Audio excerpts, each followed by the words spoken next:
Welcome to this visual journey into one of the most fundamental concepts in linear algebra, the meaning of zero versus non-zero eigenvalues. We'll explore how these mathematical states determine whether a linear transformation preserves or, quite literally, destroys dimensions. Imagine you have a vector in a two-dimensional space.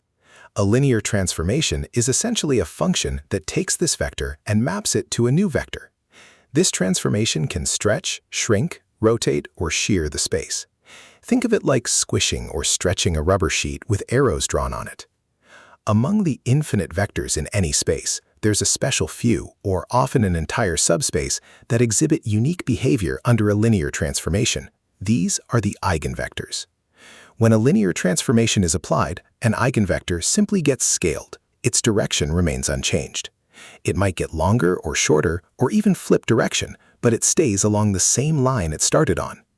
The factor by which an eigenvector is scaled is called its eigenvalue, denoted by lambda. If lambda is 2, the eigenvector doubles in length. If lambda is negative 0.5, it shrinks by half and flips direction. The sign of lambda tells us about direction, and its magnitude tells us about the stretch or shrink. Now, consider the case of a non-zero eigenvalue, where lambda is not equal to 0.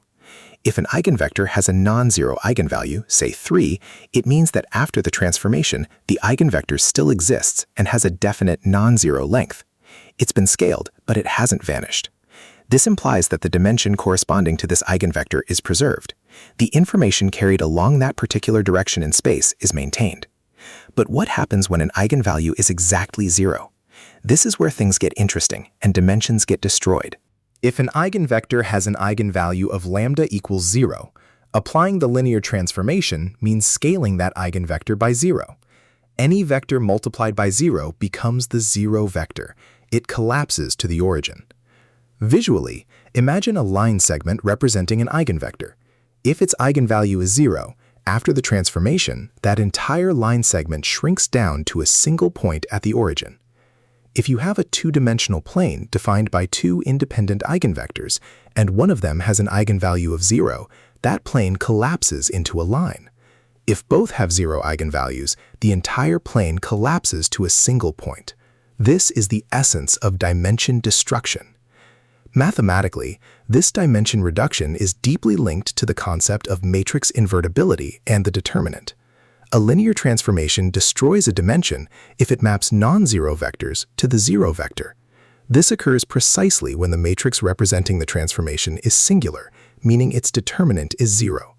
A 0 eigenvalue is a direct indicator of this singularity, signifying that the transformation is not reversible and information is lost. This phenomenon is not just a mathematical curiosity, it has profound implications in fields like data science. For instance, in principal component analysis, 0 or very small eigenvalues in a covariance matrix suggest that certain dimensions in the data contribute little to the overall variance and can be effectively discarded, reducing the dimensionality of the dataset without significant loss of information. In summary, non-zero eigenvalues signify the preservation of dimensions, where eigenvectors are merely scaled. Conversely, a 0 eigenvalue is a clear signal of dimensional destruction. It means the corresponding eigenvector, and thus the dimension it represents, is collapsed to the origin, effectively reducing the dimensionality of the transformed space. Understanding this distinction is key to truly grasping how linear transformations reshape the spaces they act upon.